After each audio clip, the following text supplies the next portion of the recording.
मुआवजा मिल पा रहा है, ना कोई नौकरी मिल पा रहा है, ना कोई उचित व्यवस्था मिल पा रहा है। और पूरे झारखंड में देखा जा रहा है कि कम से कम आप एक ऐसे सिरमौर बने हैं, आप एक ऐसा आस बने हैं लोगों का कि कम से कम आप पर लोग भरोसा कर पा रहा है। यहाँ की पूरी पॉलिटिकल का नैतिकता खत्म हो गया है, आप इस पर क्या कहेंगे?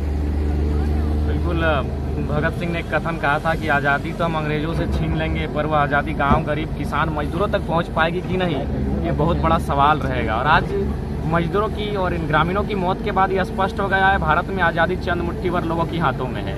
ये सच्चाई है। आज लगभग मैं भी जीएम से टेलीफोनिक 4-5 बार इस विषय मैंने वार्ता उनको सूचना दिया है कि फलना स्थान में कभी भी कोई अप्रिय घटना घट सकती है, लोग जमीन के नीचे समा सकते हैं, लेकिन उसके बावजूद अभी तक कोई एक्शन नहीं।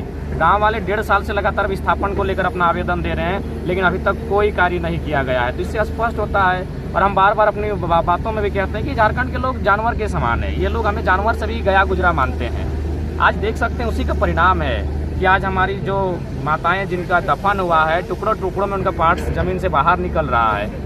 यानी हमें एक न्यायप्रिय मौत भी नहीं मिलती। हम इतने पीड़ित अवस्था में हैं कि अपनी माटी खोने के बाद, अपना जमीन खोने के बाद, देश को इतना कोयला का रेवेन्यू देने के बाद हमें एक मौत भी ठीक से नसीब नहीं होती है। हमारा कहीं अंगुली का टुकड़ा मिलता है, कहीं जांग का टुकड़ा मिलता है, कहीं हाथ का टुकड़ा मिलता है। ये लोकतांत्रिक व्यवस्था के लिए शर्मनाक विषय। और मुझे लगता है आज अगर ये व्यवस्था बीसीसीएल को मैं इसलिए स्पष्ट कहता हूँ, ये तानाशाही रवैया अपनाती है। इनकी संज्ञा मैं हिटलर से देता हूँ। जिस प्रकार हिटलर ने 60 लाख यहूदियों को कत्ल किया था, ये लोग लगभग, मुझे भी लगता है, लाखों झारखंडे को कत्ल इसी प्रकार किए हैं। उदाहरण है, चास नाला में 375 मजदूरों का नीचे मर जाना, डोड़ी में 267 मजदूरों का मर जाना, नगदा कोलियरी में 50 मजदूरों का मर जाना। जब इतना कोल सेक्टर में इतनी घटना घटती है, उसके बाद भी अगर प्रबंधन संज्ञान में नहीं लेती है और वहां अगर कार्य नहीं करती है, तो इसका स्पष्ट संदेश यही है कि लोकतांत्रिक व्यवस्था गांधी के देश में गांधी की विचारधारा मर चुकी है। एक चीज और हम जानना चाहते हैं, धनबाद में कम से कम इस कोल रखवाले का, कोयला का जो रखवाला का मामला जाता है, तो छोटे स्तर पे तो कार्रवाई कभी कभी हो जाता है, किसी की ट्रक पकड़ी जाती है, कोई थाना प्रभारी पे कार्रवाई हो जाता है, लेकिन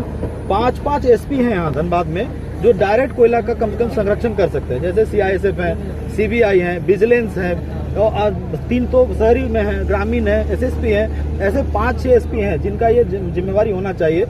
उस पर लगता नहीं है कि कभी कोई वो कार्रवाई करते हैं। और आखिर इसका परमानेंट इलाज क्या है? देखिए, इसका परमानेंट इलाज है पॉलिटिक्स की नैतिकता। कि भारत एक लोकतांत्रिक देश है। अगर हमारे जो पॉलिटिशियंस उनमें नैतिकता होगी तो प्रशासन और प्रबंधन के लोग भी दायरे में काम करेंगे। क्योंकि हमारी पॉलिटिशियन में नैतिकता नहीं है, उनमें नैतिकता नहीं होने के कारण जो IAS IPS उनको खुलकर छूट मिलती है। बाकायदा कोयला का जो मामला है वो तो अखबार के माध्यम से ही हम लोग पढ़ते हैं। 600 करोड़ का अवैध कोयला प्रत्येक महीना निकासी होता है, चोरी होता है। तो कहीं ना कहीं IAS IPS अपना जो उनको जिम्मेवारी मिला है इस राज्य के उत्थान के लिए, इन जिला के उत्थान के लिए, उस पर वो मुकर जाती हैं। और इसके लिए हमारे पॉलिटिशियन दोषी हैं। और पॉलिटिशियन अगर दोषी है तो उसके लिए हम जनता भी दोषी है। इसीलिए अब खासकर झारखंड में जो परिस्थिति बनी है, मुझे लगता है जनता को भी नैतिकता का परिचय देना होगा। अगर हमारे जनता नैतिकता का परिचय देंगे तो राजनेताओं को हम लोग घुटने पर बैठा के रखेंगे। इनका परमानेंट क्या होगा इलाज? मानते ये जो अभी हुआ है, फिलहाल हम लोग लोकतंत्र के चौथे स्तंभ के माध्यम से जिला प्रशासन और कोल मैनेजमेंट प्रबंधन को हम संदेश देंगे।